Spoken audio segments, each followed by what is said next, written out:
From Keene in the Shire, the Liberty Media capital of the world, this is Daryl W. Perry, host of FPP Radio News for Friday, October 2nd, 2015. Silver is trading at $14.55 per ounce. Gold is valued at $1,112 per ounce. And according to BitcoinAverage.com, the average price of Bitcoin is $240.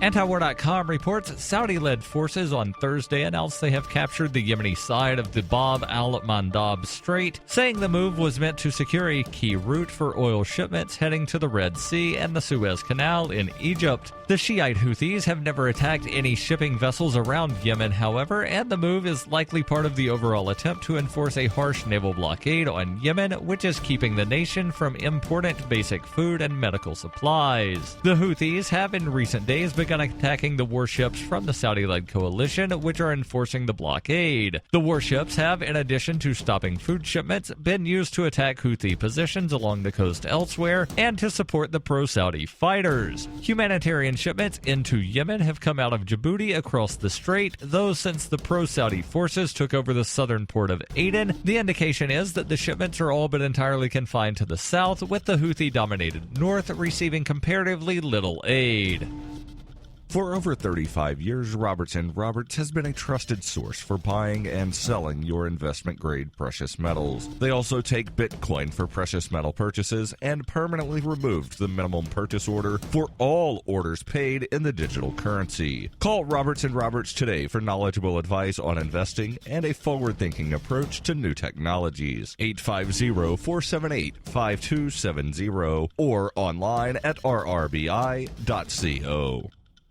UPI reports Tulsa County Sheriff Stanley Glanz resigned after being indicted by a grand jury on misconduct charges after a fatal shooting by a reserve deputy. In April, Tulsa County Reserve Deputy Robert Bates was charged with a second-degree manslaughter charge after fatally shooting Eric Courtney Harris with a handgun, having mistaken it for a taser. The incident was caught on video, on which viewers can hear Bates saying, "I'm sorry," after a gunshot was heard. At the time of the shooting, Harris was a convicted felon and initially a suspect in a methamphetamine investigation. He allegedly told officers he was able to sell illegal weapons. Bates and other officers pounced on Harris during a sting operation. Following the shooting, an investigation ensued, which determined that Glanz broke rules by allowing an unqualified friend, Bates, to act as a reserve deputy with little supervision and forcing others to work with him through intimidation. Bates is an insurance broker who worked briefly as a police officer in the 1960s, and he helped the sheriff become reelected and donated expensive equipment to Glanz's office,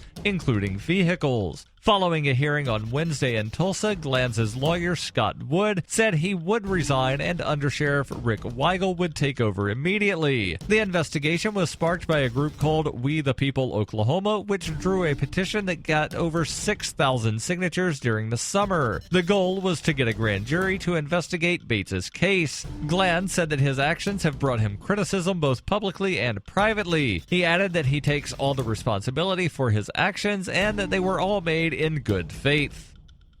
When her plush and comfy life suddenly and unexpectedly fell apart, Brooke and her dog Cloud set out to defy the odds. If this is a man's world, as they say, living on the streets is no place for a young woman. How to Be a Hobo by Brooke Willett is available from Amazon.com and all major bookstores.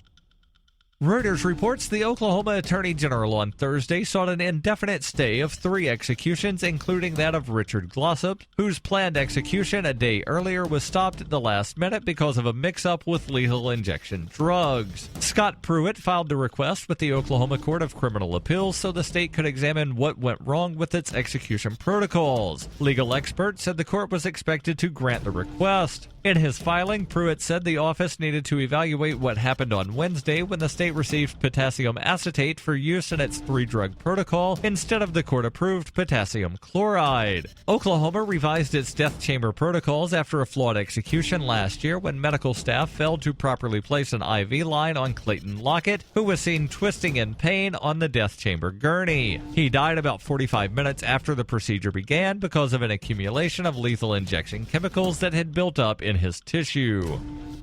This has been FPP Radio News, online at fppradio.com.